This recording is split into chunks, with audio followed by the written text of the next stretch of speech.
ಒಳ ಮೀಸಲಾತಿ ಸೂತ್ರ ಇಂದು ವಿಶೇಷ ಸಚಿವ ಸಂಪುಟ ಸಭೆ.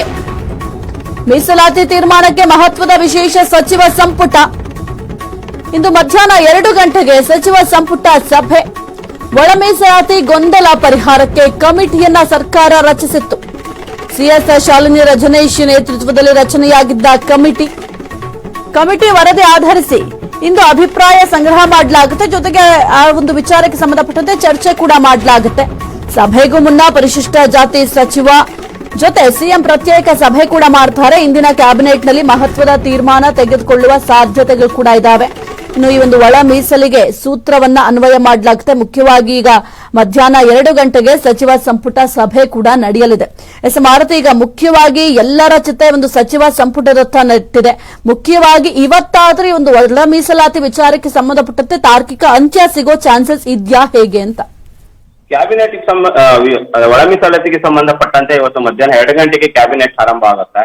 ಆದ್ರೆ ಈ ಸಭೆಯಲ್ಲಿ ಈಗಾಗಲೇ ಸಾಕಷ್ಟು ಪರ ವಿರೋಧ ಇರೋದ್ರಿಂದ ಯಾವ ರೀತಿ ಚರ್ಚೆ ಆಗುತ್ತೆ ಅಂತ ಕಾದು ನೋಡ್ಬೇಕು. ಪ್ರಮುಖವಾಗಿ ಏನು ಒಳ ಮೀಸಲಾತಿಗೆ ಸಂಬಂಧಪಟ್ಟಂತೆ ಸರ್ಕಾರದಿಂದಲೇ ಒಂದು ತಾಂತ್ರಿಕ ಕಮಿಟಿಯನ್ನ ರಚನೆ ಮಾಡಿತ್ತು. ಅಂದ್ರೆ ಈ ಹಿಂದೆ ಸಾಕಷ್ಟು ಬಾರಿ ಚರ್ಚೆಗೆ ಬಂದ್ರೂ ಕೂಡ ಒಳ ಮೀಸಲಾತಿ ಎಲ್ಲಿ ಸರಿ ಇಲ್ಲ, ಡಾಟಾ ಸರಿ ಇಲ್ಲ ಅಂತ ಕೂಡ ಕೆಲವೊಂದು ಬಲಗೈ ಸಮುದಾಯದ ನಾಯಕರು ಒತ್ತಾಯ ಹಾಕ್ತಿದ್ರು. ಯಾವುದೇ ಕಾರಣಕ್ಕೂ ಒಳ ಮೀಸಲಾತಿ ಈಗಿನ ನಾಗಮೋಹನ್ ದಾಸ್ ವರದಿ ಆಧಾರದ ಮೇಲೆ ಜಾರಿ ಆಗಬಾರ್ದು ಅಂತ ಕೂಡ ಸರ್ಕಾರಕ್ಕೆ ಒತ್ತಡ ಏರಿದ್ರು. ಇನ್ನೊಂದ್ ಕಡೆ ಎಡಗೈ ಸಮುದಾಯದವರು ಅದೇ ವರದಿ ಆಧಾರದ ಮೇಲೆ ನಮ್ಗೆ ಒಳ ಮೀಸಲಾತಿಯನ್ನು ಜಾರಿ ಮಾಡಿ ಅಂತ ಕೂಡ ಒತ್ತಾಯ ಆಗ್ತಿದೆ. ಅದರಿಂದಾಗಿ ತಾಂತ್ರಿಕ ಸಮಿತಿಯನ್ನ ಸರ್ಕಾರ ರಚನೆ ಮಾಡಿತ್ತು. ಸಿಎಸ್ ನೇತೃತ್ವದಲ್ಲಿ ಏನು ರಚನೆ ಮಾಡಿದ್ದಂತ ಕಮಿಟಿ ಇವತ್ತು ವರದಿಯನ್ನ ಸಲ್ಲಿಕೆ ಮಾಡುತ್ತೆ ಸರ್ಕಾರಕ್ಕೆ. ಆ ವರದಿಯ ಆಧಾರದ ಮೇಲೆ ಇವತ್ತು ಕ್ಯಾಬಿನೆಟ್ ನಲ್ಲಿ ಚರ್ಚೆ ಆಗುವಂತದ್ದು, ಅಭಿಪ್ರಾಯಗಳು ಕೂಡ ಸಚಿವರಿಂದ ಸಂಗ್ರಹ ಆಗುತ್ತೆ. ಆ ನಂತರ ಏನ್ ತೀರ್ಮಾನ ಕೈಗೊಳ್ತಾರೆ ಎಂಬುದು ಕೂಡ ಕಾದು ನೋಡ್ಬೇಕು.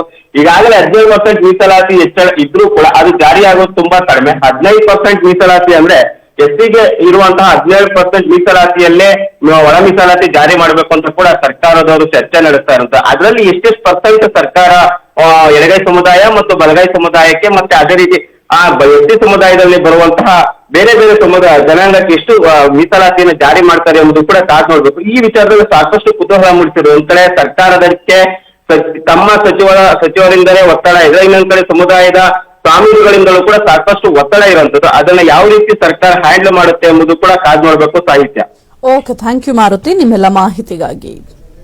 ಕ್ಷಣ ಕ್ಷಣದ ಸುದ್ದಿಗಳಿಗಾಗಿ ಫ್ರೀಡಂ ಟಿವಿ ಸಬ್ಸ್ಕ್ರೈಬ್ ಮಾಡಿ, ಲೈಕ್ ಮಾಡಿ ಹಾಗೂ ಫಾಲೋ ಮಾಡಿ. ಹೊಸ ಸುದ್ದಿಗಳ ನೋಟಿಫಿಕೇಶನ್ಗಾಗಿ ಬೆಲ್ ಐಕಾನ್ ಮೇಲೆ ಕ್ಲಿಕ್ ಮಾಡಿ.